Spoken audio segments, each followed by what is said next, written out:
बिस्मिल्लाहिर्रहमानिर्रहीम। अस्सलामुअलैकुम। सबसे पहले तो मैं आपका बहुत ममनून हूँ, शुक्रगुज़ार हूँ कि आपने मुझे अपने प्रोग्राम में दावत दी। कहाँ मैं मिट्टी के खिलौनों से खेलने वाला और उन छोटे छोटे बच्चों को मिट्टी में बिठाकर आगे ले जाकर और पढ़ाने वाला, और कहाँ आपकी ये इतनी बड़ी यूनिवर्सिटी।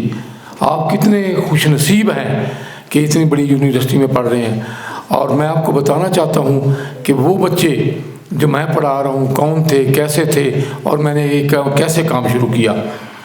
मैं बहुत ही ये गरीब घराने से तल्लुक़ रखने वाला एक बस छोटा सा एक गुनहगार बंदा समझ लें कि आर्मी से चलता हुआ इस्लामाबाद आया और आईबी में कुछ थोड़ी सर्विस की।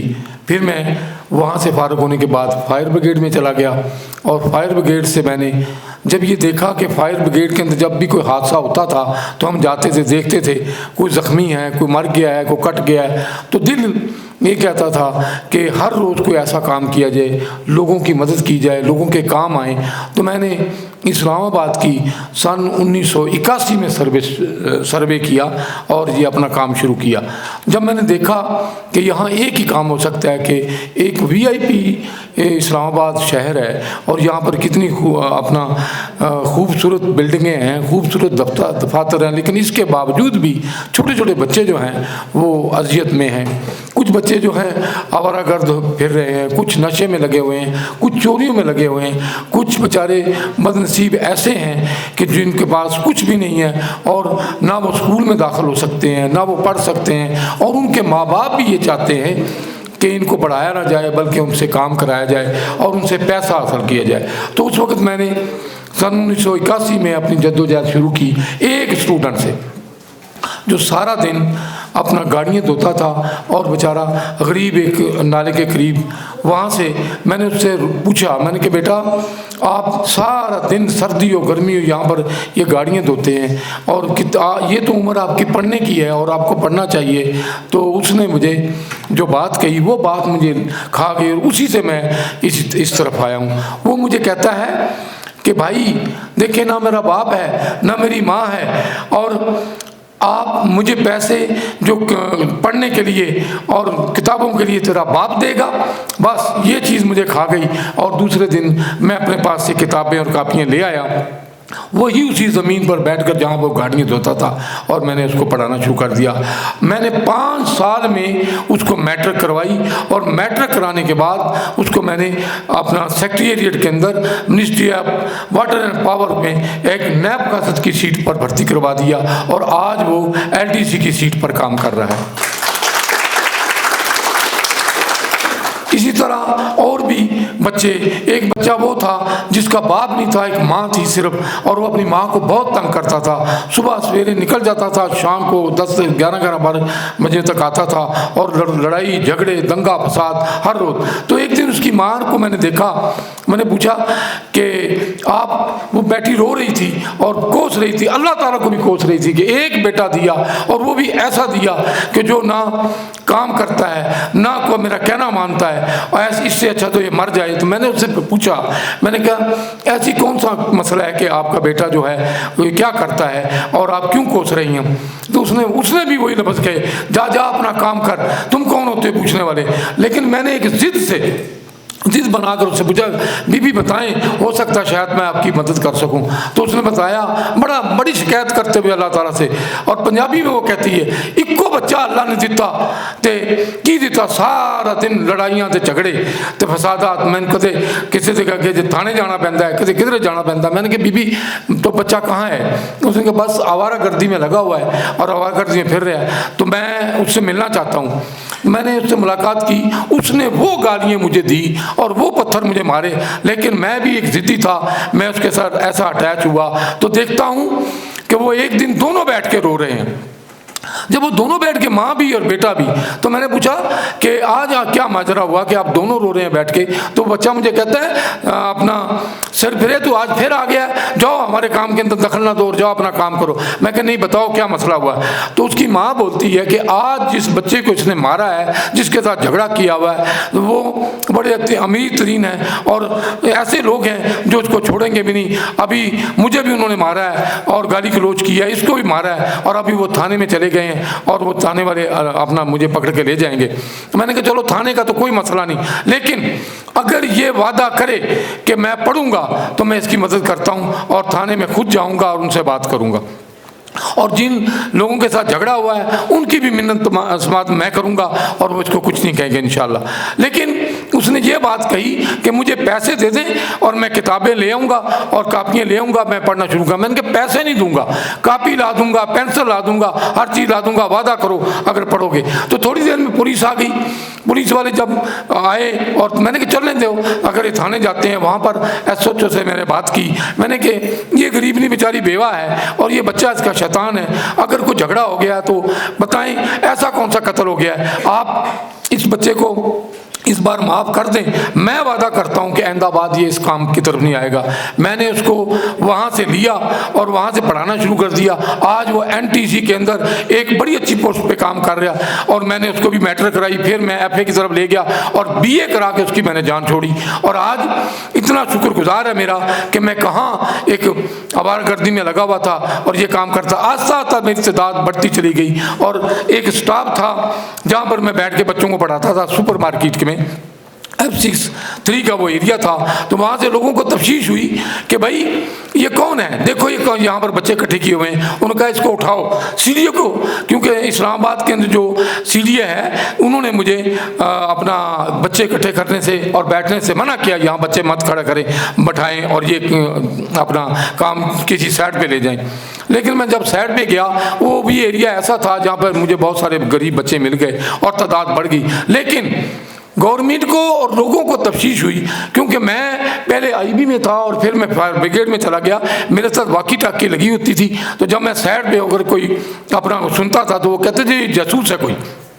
जब ये बात हुई तो मेरी 6 साल इंक्वायरी हुई।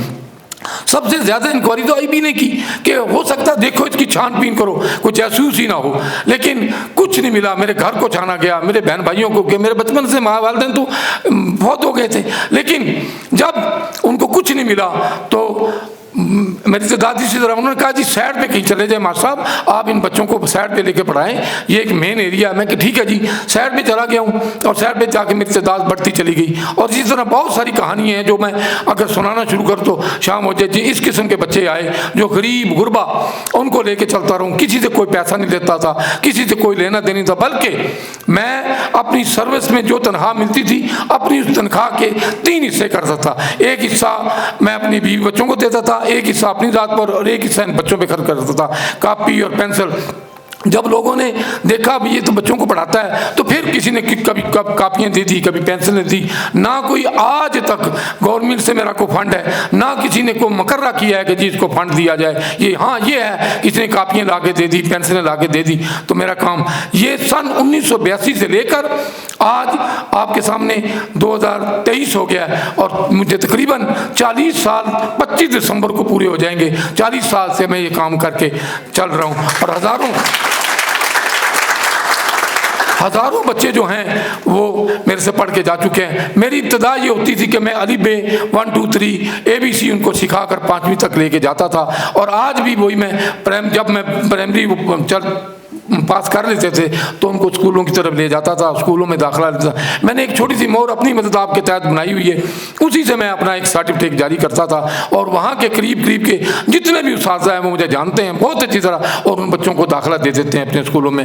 मैं उनका भी बड़ा शुक्रगुजार हूँ। मुझे जब इंक्वायरी हुई तो सबसे पहले चांदी का तमगा मुझे IB ने दिया और वहाँ से अल्लाह ने एक आस लग गई और चलना शुरू कर दिया। मैं अहमद फराज साहब जो शायर थे उनका भी शुक्रगुजार हूँ, उन्होंने मेरी बहुत हेल्प की और वहाँ पर बैठने के लिए मुझे कहा कि नहीं तो CDA वाले रोज़ तंग करते थे, पुलिस रोज़ तंग करती थी, रोज़ाना थाने के चक्कर लगाने पड़ते थे, लेकिन मैं हिम्मत नहीं हारा। अल्लाह के फजल करम से मुझे पहला जो अवार्ड था वो IB ने दिया, दूसरा अवार्ड मुझे एजुकेशन से मिला। और एजुकेशन के जो उस वक्त मिनिस्टर मौजूद थे उन्होंने बुलाया और मुझे कहा कि जो काम हम नहीं कर सके वो आपने कर दिखाया, हम आपको एक अवार्ड दे रहे हैं। उसके बाद मुझे अपने महकमे से एक अवार्ड मिला। तो 2015 में आपको याद होगा या देखा होगा या मालूम होगा आपको कि मैरियट होटल में धमाका हुआ था। वहाँ पर मैंने थोड़ा सा काम किया था और उस काम पर सदर पाकिस्तान ने मुझे उसने कारकर्दगी का अवार्ड दिया, लेकिन मैंने अपना काम ये जारी रखा। तो 2017 के अंदर तुर्की से कोई लोग आए, उन्होंने देखा ये बच्चे बैठे हुए हैं, कौन है और ये बंदा कौन है। तो मैंने उनको बताया मैं इन गरीब गुरबा बच्चों को यहाँ ग्राउंड में बैठ के पढ़ाता हूँ। उन्होंने एक हफ्ते में हर बच्चे की फाइल बनाई, हर बच्चे की तस्वीरें ली और तमाम कागजात बनाए और वो तुर्की चले गए। तुर्की में जाकर 15 दिन के बाद उन्होंने मुझे लेटर लिखा कि हम आपको तुर्की बुलाना चाहते हैं। वहाँ पर एक दुनिया की एक बहुत बड़ी यूनिवर्सिटी है और वहाँ पर उन्होंने मुझे बुलाया और 7 दिन मैं तुर्की में रहा और मुझे इंटरनेशनल अवार्ड से नवाजा। गवर्नमेंट को फिर तफ्तीश हो गई आखिर ये तुर्की कैसे चला गया। हालांकि मैं NOC लेकर गया था, लेकिन फिर उसका फ़ायदा ये हुआ कि गवर्नमेंट ने मुझे अपने इस्लामाबाद होटल के अंदर अपनी तरफ से एक अवार्ड दिया कि ये बच्चों को पढ़ा रहा है और जब इतनी जगह से इसको ये अवार्ड मिले हैं तो क्यों ना इसको अप्रिशिएट किया जाए। उसके बाद इस्लामाबाद में जितनी मीडिया है उन्होंने प्राइड ऑफ पाकिस्तान का मुझे अवार्ड दिया। उस वक्त उन्होंने कहा कि जो इस वक्त आज के दिन जिसकी कवरेज ज़्यादा है हम उसको अपनी तरफ से अवार्ड देना चाहते हैं। उसके बाद मुझे अपना सईद साहब थे कराची के, हकीम सईद साहब, इन्होंने अपनी ज़िंदगी में मेरा अवार्ड लिख दिया था, लेकिन बाद में बेचारे वो अपना वफात पा गए। और उनकी बेटी है सईदा, उन्होंने मुझे भाई कराची बुलाया और कराची बुलाकर उन्होंने अपनी तरफ से मुझे अवार्ड दिया। उसके बाद एक अवार्ड मेरे पास ऐसा है कि पाकिस्तान में 2 बंदों के पास है, एक मलाला यूसुफ के पास है और एक मेरे पास है। मलका बरतानिया ने मुझे वो अवार्ड दिया। पहला जो उसने कारकर्दगी का अवार्ड दिया था वो दिया था ममनून हुसैन ने। उसके बाद आरफ हलवी साहब ने मेरे स्कूल में उनकी आमद हुई और उन्होंने देखा, काफ़ी पढ़ा मेरे बारे में और उन्होंने कहा कि देखूं तो ये बंदा सच है झूठ है। उनकी बीवी और वो खुद मेरे स्कूल आए, 3 मिनट, बस 3 मिनट के लिए खड़े हुए और हम हैरान थे कि पुलिस आ गई और बहुत सारे सरकारी लोग आ गए। हम भी हैरान थे आखिर क्या माजरा है। यूं ही आरफ हलवी साहब आए, 2-3 मिनट उन्होंने बात की और वो कह गए थे मैं इंशाल्लाह आपके लिए कुछ ना कुछ करूंगा। तो उन्होंने मुझे तमगा इम्तियाज 2021 में दिया। उसके बाद मुझे आर्मी की तरफ से प्राइड ऑफ पाकिस्तान का 23 मार्च को अवार्ड मिल चुका है। मैं कहता हूँ, लोग कहते हैं इन अवार्डों को क्या करोगे।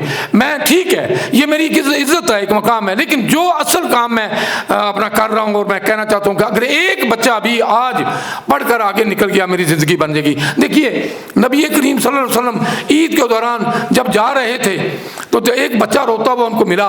उस बच्चे से उन्होंने पूछा कि बेटा आज तो बड़ी खुशी का दिन है और आप रो रहे हैं। तो उस बच्चे ने कहा आका मेरे साथ मेरे वालिद आपके साथ जंग करता हुआ मारा गया, आज मेरा ना बाप है ना मेरी माँ है, मैं कौन मुझे कपड़े देगा, कौन मुझे ईद की खुशियाँ देगा। तो आप अपने घर ले गए और हज़रत आयशा सिद्दीक़ा को कहा कि आयशा इस बच्चों को नहलाएं और हसन के कपड़े इसको पहनाएं, आज से ये मेरा बेटा है। और जब वो ईद के लिए लेके जा रहे थे तो बच्चा आपके कंधे पे सवार था और अपना हसन और हुसैन दाएं और बाएं थे। लोगों ने पूछा कि आका ये कौन है बच्चा, ये तो हसन है, ये हुसैन है, तो ये कौन है। उनके ये भी मेरा बेटा है, ये वो है जो बेचारा गरीब है, ना इसकी माँ है ना बाप है और आज से ये मेरा बेटा है। हमारे नबी करीम सल्लल्लाहु अलैहि वसल्लम ने उन लोगों की मदद की, बेबसों की, गरीबों की, यतीमों की, और आज वही मेरे आइडियल हैं, उन्हीं से मैं इस चीज़ को लेकर चला हूँ। हज़ारों बच्चे मेरे पढ़ चुके हैं, तो मुझे कितना इज्जत और कितना मुकाम मिला है। आज सिर्फ मैं आपको बताना चाहता हूँ कि ये एजुकेशन, ये तालीम इतनी इज्जत वाला मकाम है कि ये हमको हुस्न सिखाती है, हमें ये तरीका सिखाती है, हमें ये बोलने का, बैठने का, उठने का और आगे तक लेके जाती है। आज अगर आज के स्टूडेंट पढ़कर आगे जाएंगे वही इस हुकूमत को संभालेंगे, वही इस निज़ाम को संभालेंगे। क्या तालीम ही तो है। और अभी जो तलावत हुई थी इकरा बिस्मी रब्बिकल लज़ी खलक़, नबी करीम सल्लल्लाहु अलैहि वसल्लम पर पहली आयत नाज़िल हुई और कहा गया पढ़ो अपने रब के लिए। तो पता चला कि तालीम और पढ़ने के लिए ये सब कुछ कहा गया है और तालीम हासिल करने के लिए। और मैं आपको ये कहना चाहता हूँ कि आप खुश नसीब हैं, आप जो इतनी बड़ी यूनिवर्सिटी के अंदर अपनी तालीम हासिल कर रहे हैं और जाकर कल इस पाकिस्तान की जो बागडोर संभालेंगे। मैंने अपनी ज़िंदगी इस चीज़ में वक्फ कर दी और कह दिया है जब तक मेरे वजूद में एक कतरा भी खून का है तो मैं इंशाअल्लाह इन बच्चों को पढ़ाता रहूँगा। अभी कुछ दिन पहले मेरा एक एक्सीडेंट हुआ जिसमें मेरी टांग डैमेज होगी, बाजू टूट गया और ये बोलने में दिक्कत महसूस हो रही है, दांत सारे टूट गए। लेकिन 3 महीने के बाद मैं सेट होने के बाद उसी ज़मीन पर बैठने वाले बच्चों के साथ आ गया। वो दुआएँ किया करते थे, रोया करते थे मास्टर साहब कहाँ चले गए, लेकिन 3 महीने के बाद आ गया। अभी चंद दिन पहले ही मेरी वाइफ का इंतकाल हो गया। मैं हिम्मत हार गया।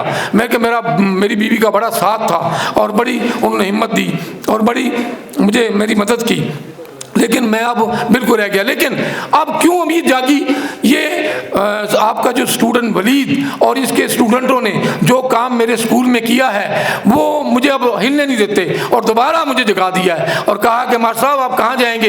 एक इन्होंने मेरे लिए कंटेनर बनाकर वहाँ पर जो 40 फुट लंबा और 14 फुट चौड़ा है, अब मैं उसका पहरा भी देता हूँ, उसकी चौकीदारी भी करता हूँ और जब मुश्किल वक्त आता है उन बच्चों को वहाँ पर बिठाता हूँ। यानी दोबारा इन्होंने मुझे जगा दिया जबकि मैं छोड़ के जा रहा था और मैं हिम्मत हार चुका था। मैं आपको ये बताना चाहता हूँ हिम्मत ना हारें, चले इस निज़ाम के अंदर, अल्लाह ताला आपकी मदद करेगा। इज्जत भी देने वाला वो है, जिल्लत भी वो देने वाला है। बस आखिरी पैगाम यही है कि आओ इन गरीब यतीम बच्चों को पढ़ाओ। अगर इनको नहीं पढ़ाओगे आपके लिए ये कल के लिए चोर बन जाएंगे, डाकू बन जाएंगे, दहशतगर्दों के साथ जा मिलेंगे तो हमारा मुल्क तरक्की नहीं करेगा, हमारा मुल्क नीचे जाएगा। अगर अपने मुल्क की तरक्की चाहते हो तो इनकी मदद करो, इनको पढ़ाओ। पाकिस्तान जिंदाबाद।